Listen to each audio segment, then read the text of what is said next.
Eh bien, bonjour à toutes et tous, bienvenue dans cette nouvelle vidéo, j'espère que vous allez bien. Et hier soir, il y a eu le State of Play Gameplay Deep Dive concernant Ghost of Yotei. Nouvelle histoire, nouveau lieu, et 5 infos que je vous ai ramenées de cette conférence qui s'est déroulée cette nuit pendant que tu dormais aux alentours de 23h jusqu'à 23h20, en effet pratiquement 20 minutes de gameplay avec une grosse annonce hardware.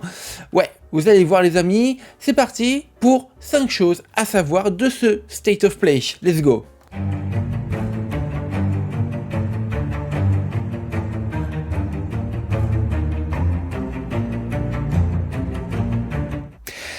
Déjà, commençons en effet cette vidéo avec... Oui, Ghost of Yotei est indéniablement l'un des jeux les plus attendus de cette année.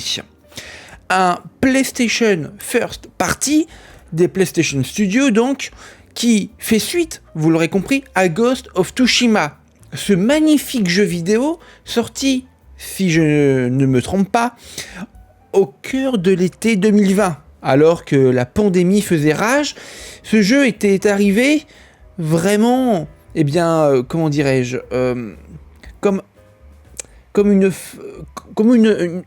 fleur justement hein, sur, eh bien, une piscine typiquement japonaise. Et donc, oui, pour la première information que je vous ramène, eh bien, par rapport à Ghost of Tsushima, Ghost of Yotei sera une aventure non linéaire en monde ouvert. En effet, le jeu se déroule en 1603 dans la région d'Eizo, actuelle Hokkaido, 300 ans après Ghost of Tsushima. Et vous incarnez Atsu, une ronin en quête de vengeance contre les 6 hors-la-loi responsables de la mort de sa famille. Vous pouvez tuer ces cibles dans l'ordre que vous souhaitez. Ensuite, deuxième point assez intéressant, le système de combat sera enrichi et varié.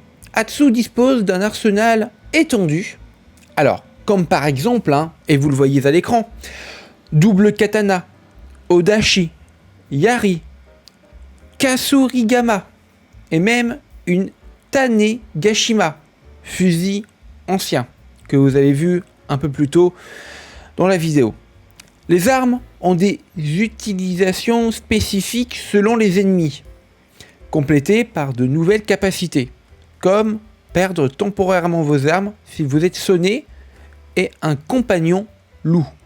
En effet, nous le voyons un peu plus loin, le loup que nous avons vu dans le tout premier trailer dévoilé il y a quelques mois sera en effet un de nos compagnons de route et ça, eh ben, j'ai vraiment hâte ce que cela va donner manette en main.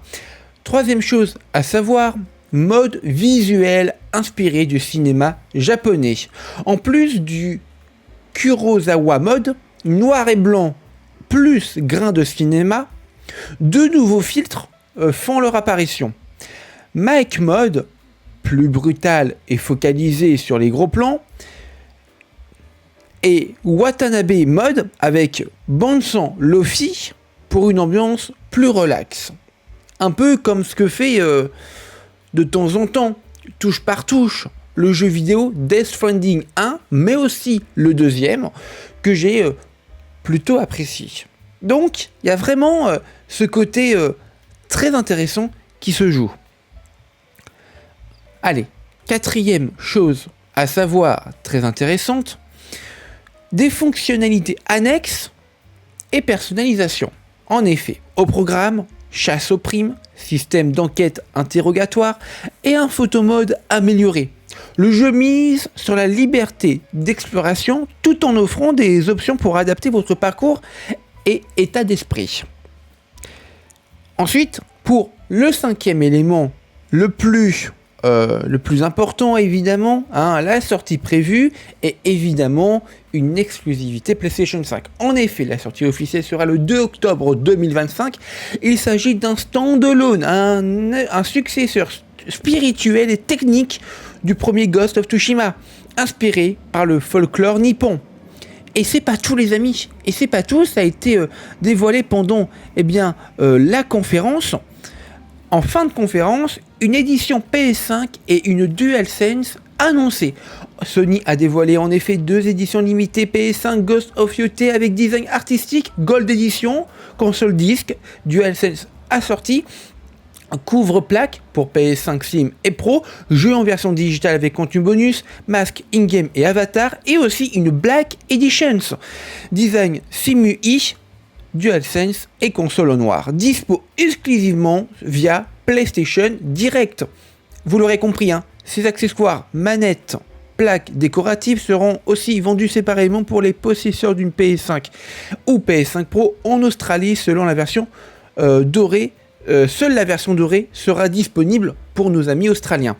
Bon bah voilà, en résumé, un Ghost of Yotei promet une expérience cinématographique et immersive enrichie par un système de combat varié, un bestiaire adapté, une exploration poussée. L'esthétique s'inspire profondément de l'art japonais et le tout s'inscrit comme un vrai système visuel et jouable à lui seul. Voilà les amis, ce que je pouvais vous concocter, vous dire sur les 5 choses essentielles, voire même 6 choses essentielles. Je vous ai rajouté le petit bonus de la console à la fin. Merci d'avoir regardé cette vidéo. Ciao tout le monde.